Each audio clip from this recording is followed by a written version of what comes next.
Opposition کی تحریک عدم اعتماد کے دوران وزیر اعظم کے خلاف حکومتی جماعت کے اراکین کو ووٹ ڈالنے سے روکنے کے لیے آرٹیکل 63(a) کے استعمال پر متضاد قانونی آرا سامنے آ رہی ہیں، لیکن بظاہر یوں لگتا ہے کہ حکومت کا یہ ہتھیار مؤثر ثابت نہیں ہوگا کیونکہ اس کی آئینی حیثیت مشکوک ہے۔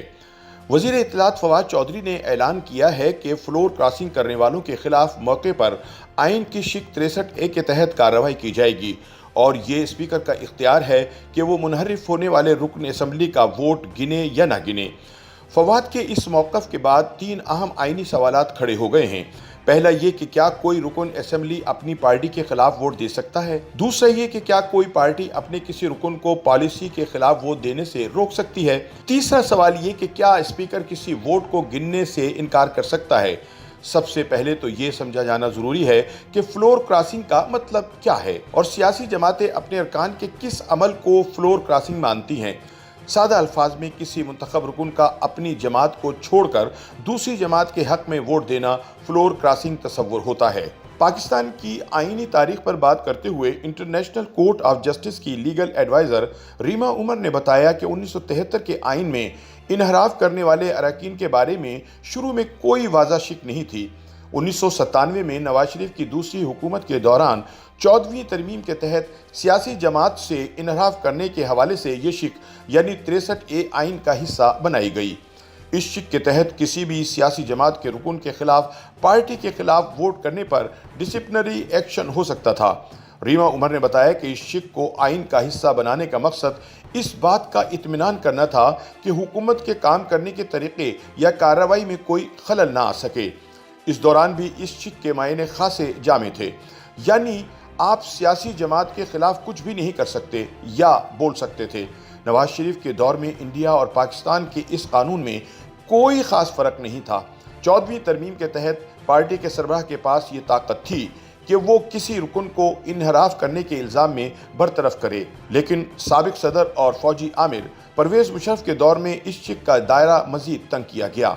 اس دور میں اس شق کے تحت 17ویں ترمیم کے تحت یہ طے کیا گیا کہ تحریک عدم اعتماد کی ووٹنگ، وزیر اعظم اور وزیر اعلیٰ کے انتخابات اور آئینی ترامیم کے دوران اراکین اسمبلی کو پارٹی کے جاری کردہ احکامات کے تحت ہی ووٹ ڈالنا ہوگا۔ اب فواد چودھری نے دھمکی دی ہے کہ اگر اسپیکر قومی اسمبلی کو لگے کہ کسی رکن نے پارٹی چھوڑ دی ہے تو وہ اس رکن کا ووٹ نہیں گنیں گے۔ لیکن سینئر قانون دان اور پی پی پی کے رہنما اعتزاز احسن کہتے ہیں کہ یہ تو آئین کے ساتھ مذاق ہے کہ اسپیکر یا کوئی بھی کسی ممبر کے ووٹ کو کینسل کر سکے کہ جی یہ اس کا ووٹ ہی نہیں ہوگا۔ انہوں نے کہا یہ تو ہو ہی نہیں سکتا، ووٹ تو اس کا پڑے گا۔ انہوں نے کہا کہ جو رکن اپنی پارٹی کی ہدایت کے خلاف ووٹ دے گا وہ بھی شمار ہوگا اور جس طرف اس کا رجحان ہوگا اسی طرف سمجھا جائے گا۔ انہوں نے کہا کہ اگر پارٹی کے خلاف بھی ہو تو اس کی گنتی ہوگی۔ اعتزاز احسن کا کہنا تھا کہ اسپیکر کا یہ اختیار ہی نہیں ہے کہ وہ کسی ووٹ کو ڈالے جانے کے بعد شمار نہ کریں۔ اعتزاز احسن نے کہا کہ جو لوگ یہ مشورہ دے رہے ہیں وہ وزیر اعظم کے دشمن ہیں۔ سینٹ کے سابق چیئرمین رضا ربانی نے اس موضوع پہ بات کرتے ہوئے کہا کہ یہ ایک ماورائے آئین بات ہے۔ انہوں نے کہا کہ آرٹیکل 63(a) جب ایک جرم ہوگا، اگر آپ اس کو جرم کہتے ہوں تب وہ عمل میں آئے گا۔ انہوں نے کہا کہ اگر کوئی ممبر ووٹ پارٹی کے خلاف دے گا تو اس کے بعد 63(a) کے اندر ایک پورا طریقہ کار دیا ہوا ہے۔ رضا ربانی نے کہا کہ لہٰذا اسپیکر کے پاس کوئی اختیار نہیں ہے کہ وہ کسی ممبر کو اپنا ووٹ استعمال کرنے سے روکے۔ اس ووٹ کو استعمال کرنے کے بعد کیا نتائج ہوں گے وہ ایک الگ بات ہے، لیکن ووٹ کاسٹ ہوگا۔ اگلا اہم سوال یہ ہے کہ کیا تحریک انصاف اپنے اراکین کو عدم اعتماد کا ووٹ ڈالنے سے روک سکتی ہے؟ سابق اٹارنی جنرل عرفان قادر کے مطابق اس کا سادہ سا جواب ہے کہ پارٹی ایسا نہیں کر سکتی۔ انہوں نے کہا کہ پی ٹی آئی اپنے اراکین کو نہیں روک سکتی۔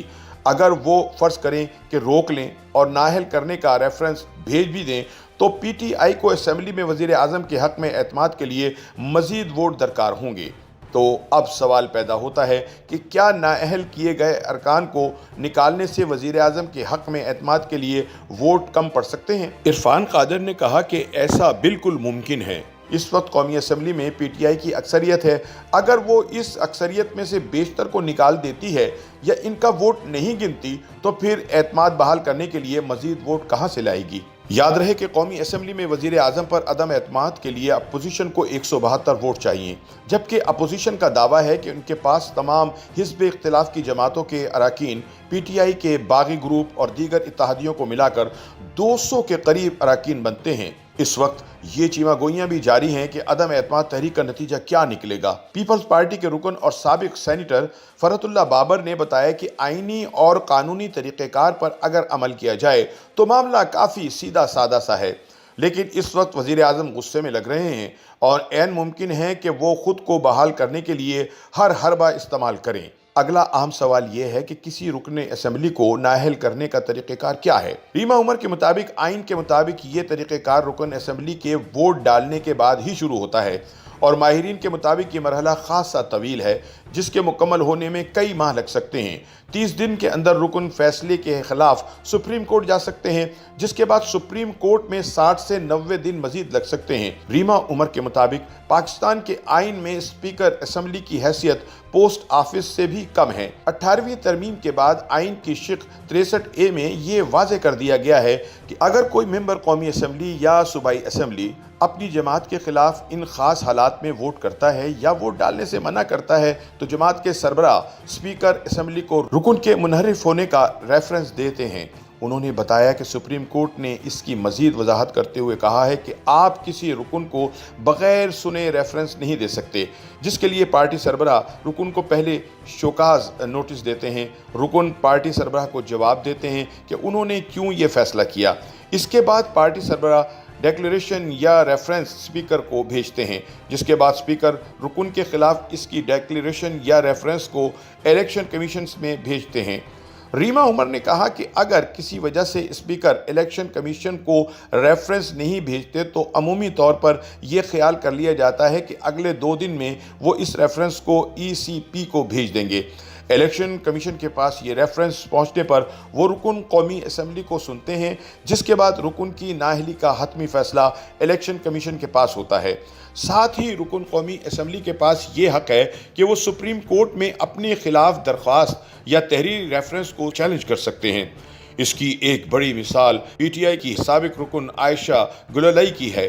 عائشہ گلالئی اور عمران خان کے مقدمے میں سپریم کورٹ نے کہا تھا کہ الیکشن کمیشن میں ریفرنس جمع کرانے سے پہلے اپنی پارٹی رکن کو سننا ضروری ہے۔ لہٰذا قانونی ماہرین کا کہنا ہے کہ حکومت کو تحریک عدم اعتماد ناکام بنانے کے لیے اپنے ممبران اسمبلی کو ساتھ ملانا چاہیے، بجائے کہ وہ قانونی موشگافیوں کی آڑ میں چھپنے کی کوشش کرے۔ YouTube پر گوگلی نیوز دیکھنے کے لیے youtube.com کی سرچ بار میں googly news T V type کریں۔ گوگلی نیوز کے پیج پر سرخ رنگ کے سبسکرپشن والے بٹن پر کلک کرنا نہ بھولیے۔ YouTube پیج پر اپلوڈ ہونے والی ویڈیوز سے باخبر رہنے کے لیے بیل آئیکن پر کلک کیجیے۔ آپ کو ہر نئی ویڈیو کے بارے میں نوٹیفیکیشن موصول ہو جائے گا۔